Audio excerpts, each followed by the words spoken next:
নমস্কার, আমাদের আজকের এই নতুন বিশ্লেষণে আপনাদের সবাইকে স্বাগত জানাচ্ছি। আজ আমরা কথা বলবো ভারতের এমন একটা রাজ্য নিয়ে যাকে আক্ষরিক অর্থে লুকানো রত্ন বা হিডেন জেম বলা যায়, ত্রিপুরা। একদম প্রাচীনকালের সেই পাথরে খোদাই করা শৈব ভাস্কর্য থেকে শুরু করে আজকের দিনের একটা আধুনিক রাজনৈতিক কেন্দ্র, ত্রিপুরার এই যে একটা অভাবনীয় জার্নি, সেটাই আজ আমরা এক্সপ্লোর করব। চলুন আর দেরি না করে শুরু করা যাক।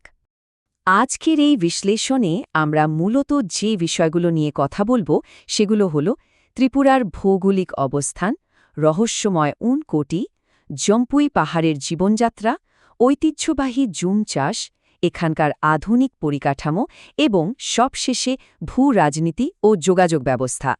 প্রথমেই চলে আসছি আমাদের ১ নম্বর পয়েন্টে, ত্রিপুরার ভৌগোলিক অবস্থান। আপনারা নিশ্চয়ই জানেন, ত্রিপুরা মূলত পাহাড়ে ঘেরা একটা জায়গা, আর এখানকার আবহাওয়া বেশ আর্দ্র, বৃষ্টিপাতও হয় প্রচুর। চারিদিকে শুধু সবুজের সমারোহ। মজার ব্যাপার হলো, এখানকার ৪টে জেলাই কিন্তু পাহাড়ি, আর এই বৈচিত্র্যময় রাজ্যের মোট জনসংখ্যার প্রায় ১/৩ হলেন বিভিন্ন আদিবাসী বা তৌশিলি উপজাতির মানুষ। কিন্তু এখানকার সবচেয়ে চমকপ্রদ তথ্যটা কি জানেন? এই ছোট্ট সংখ্যাটা মাত্র ০.৩২%। হ্যাঁ, ভারতের মোট আয়তনের মাত্র ০.৩২% জায়গা জুড়ে আছে এই ত্রিপুরা। কিন্তু আকারটা শুনলে ভুল করবেন, কারণ আয়তনে এত ছোট হওয়া সত্ত্বেও কৌশলগত এবং সাংস্কৃতিক দিক থেকে এর প্রভাব কিন্তু বিশাল, রীতিমতো অবাক করার মতো। এবার চলুন ২ নম্বর পয়েন্টে যাওয়া যাক, উনকোটির রহস্য। ত্রিপুরার গহীন জঙ্গলে লুকিয়ে আছে প্রাচীনকালের এক বিরাট বিস্ময়। জায়গাটার নাম উনকোটি। বাংলা বা হিন্দিতে এর মানে দাঁড়ায় ১ কোটির চেয়ে ঠিক ১ কম, মানে ৮৯,৯৯,৯৯৯।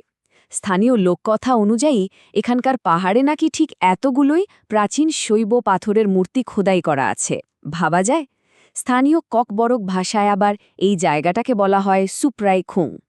ইতিহাস ঘাটলে দেখা যায় না, আজ থেকে বহু বছর আগে, ওই ৭ম থেকে ৯ম শতাব্দীর মাঝামাঝি সময়ে এই অপূর্ব ভাস্কর্যগুলো তৈরি হয়েছিল। এর ঠিক মাঝখানে রয়েছে ৩০ ফুট উঁচু একটা পেল্লায়ের শিবের মাথা, যাকে বলা হয় উনকোটিশ্বর কাল ভৈরব।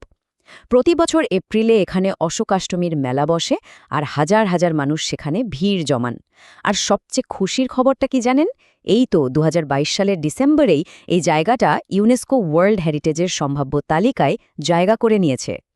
এবার আসি ৩ নম্বর ভাগে, জম্পুই পাহাড়ের জীবন। প্রাচীন ভাস্কর্যের রহস্য থেকে বেরিয়ে চলুন এবার একটু পাহাড়ের চূড়ায় ওঠা যাক। সমুদ্রপৃষ্ঠ থেকে প্রায় ১০০০ মিটার উঁচুতে অবস্থিত এই জম্পুই পাহাড় মূলত মিজো পাহাড়েরই একটা অংশ। এখানকার থাই দাওয়ার শৃঙ্গটি হল গোটা রাজ্যের সর্বোচ্চ পয়েন্ট।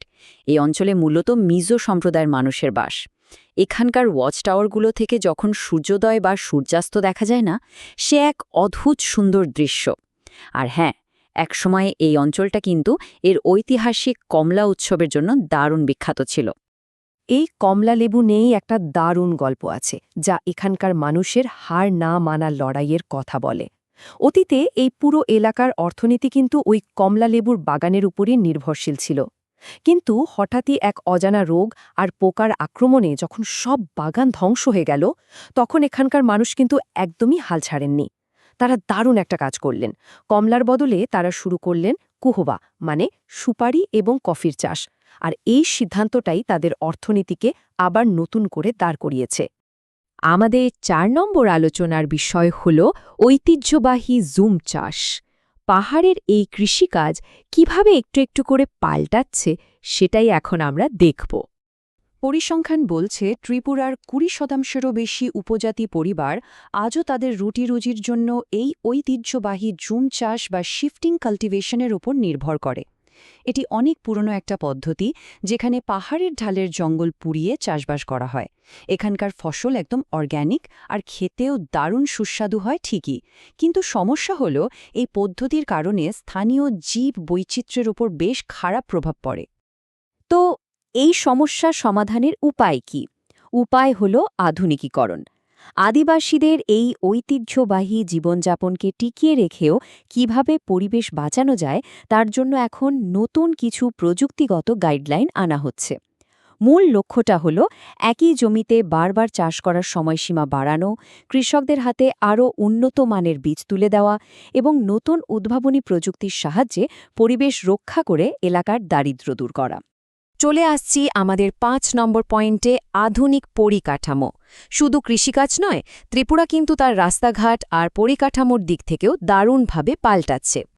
পরিকাঠামোর ক্ষেত্রে সাস্টেইনেবিলিটি বা টেকসই হওয়াটা এখন খুব জরুরি, আর এখানেই ত্রিপুরা একটা দারুণ নজির তৈরি করেছে। জানেন কি, জাতিসংঘের সংস্থা ইউনিডো এবং ইনবারের উদ্যোগে স্বল্প খরচে বাঁশ দিয়ে বাড়ি তৈরির একটা প্রজেক্টের জন্য গোটা উত্তর পূর্ব ভারতের মধ্যে ত্রিপুরাকেই পাইলট লোকেশন হিসেবে বেছে নেওয়া হয়েছে। নিজেদের হাতের কাছের সম্পদ দিয়ে বাসস্থান সমস্যার সমাধানের এমন বুদ্ধিদীপ্ত উদাহরণ খুব কমই দেখা যায়। এর পাশাপাশি আরও একটা চমকপ্রদ ব্যাপার আছে। ত্রিপুরা সরকার তাদের উচ্চশিক্ষা প্রতিষ্ঠানগুলোকে খুব বুদ্ধি করে দুর্যোগ ব্যবস্থাপনার কাজে লাগিয়েছে। রাজ্যের ২২টি সাধারণ ডিগ্রি কলেজ, ৬টি পলিটেকনিক আর খোদ এনআইটিকে জরুরি পরিস্থিতিতে ২৪ ঘণ্টা সাহায্য করার জন্য একদম রেডি রাখা হয়েছে। কলেজ ভার্সিটির এমন বহুমুখী ব্যবহার সত্যিই প্রশংসনীয়, তাই না? এবার আমরা পৌঁছলাম আমাদের সবচেয়ে গুরুত্বপূর্ণ ৬ নম্বর পয়েন্টে, ভূ রাজনীতি এবং যোগাযোগ ব্যবস্থা। এই সাম্প্রতিক উন্নয়নগুলো সত্যি এই অঞ্চলের চেহারাই বদলে দিচ্ছে। বাংলাদেশের ওপর দিয়ে তৈরি হওয়া নতুন আখাউড়া আগরতলা রেল সংযোগ রীতিমতো একটা গেম চেঞ্জার।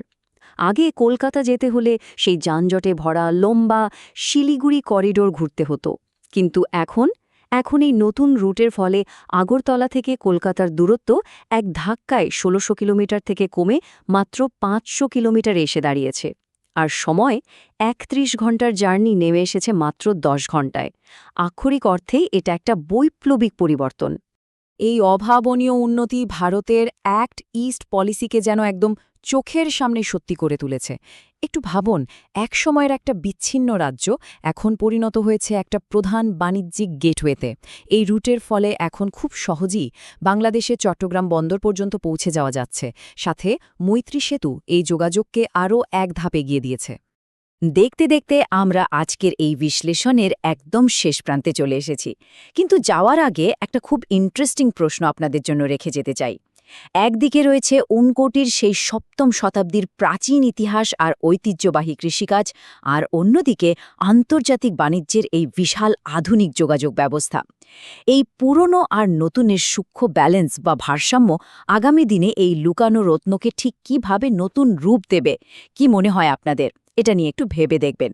আজ এ পর্যন্তই, দেখা হবে পরের কোনো দারুণ বিশ্লেষণে। ভালো থাকবে।